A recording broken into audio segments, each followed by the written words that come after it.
Video games have been in our lives for as long as most of us can remember. It's taken different shapes and different forms in various consoles, handheld, mobile devices, and virtual reality. Every company is looking to make the better game, just like us as consumers are looking to play the better games.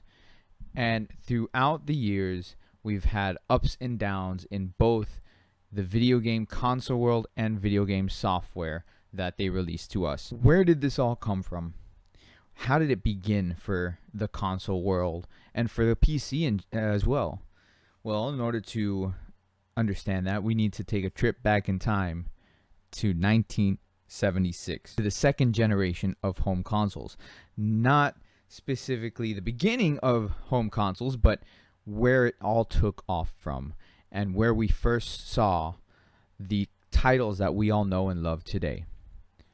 So with that, welcome to the history of video games.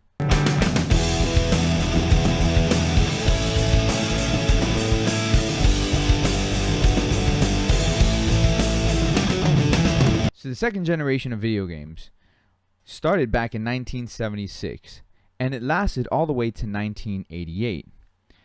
During this time, people as consumers had experienced the arcade boom. So a lot of arcade games, or a lot of video games during this time of the lifespan of video games, was in arcade format. So we couldn't have these games at home. The first generation saw a lot of singular games on consoles. The consoles that were released could only play these, whatever game was built into the motherboards, such as Pong or Centipede or Galaga or whatever type of those games that was there.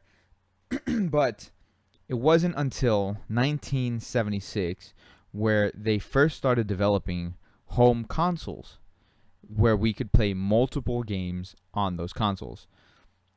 Specifically, the Atari 2600. Now, while many companies tried their hand at the home console market, it wasn't until the Atari came out with the 2600 that it would stand out the most. Being released in 1977, it cost a whopping $200, which was a lot of money back then in 1977. It was a cartridge-based system and used a single joystick with one button. Featuring 128 bytes of RAM, and that's right, I said bytes of RAM, this system put out a resolution of 160 by 192 with mono audio. Now, granted, those specs nowadays with HD consoles looks like, fuzzy porn or something. But regardless, these limitations, the console would go on to sell 30 million units worldwide, which is not too shabby for an American video game company. On top of that, the Atari 2600 would have a lifespan that would last until 1992. Almost 20 years. Titles during this generation would include some titles that would be major hits and still live on today. Some of these titles would be Asteroids, Donkey Kong, Frogger, Galaga, Galaxian, Mario Brothers. That's right, before Nintendo had a system, Mario Brothers would be on a console. Not to mention, Mario Brothers was also a port, same as Donkey Kong and Frogger. All of these actually were ports from arcade games. Pac-Man, Pitfall, Q*bert, and Space Invaders.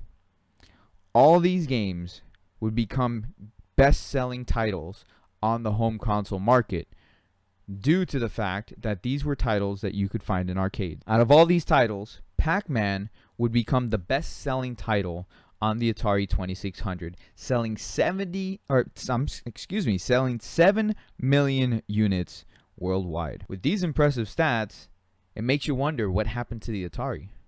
It makes you wonder why Atari, while it's still around as a company and still produces video games, why did they stop making consoles? What happened? Well, in order to understand that, we need to go to the next generation. Because in 1983, that Nintendo would announce that they are making a home console called the Nintendo Entertainment System, also known as the NES.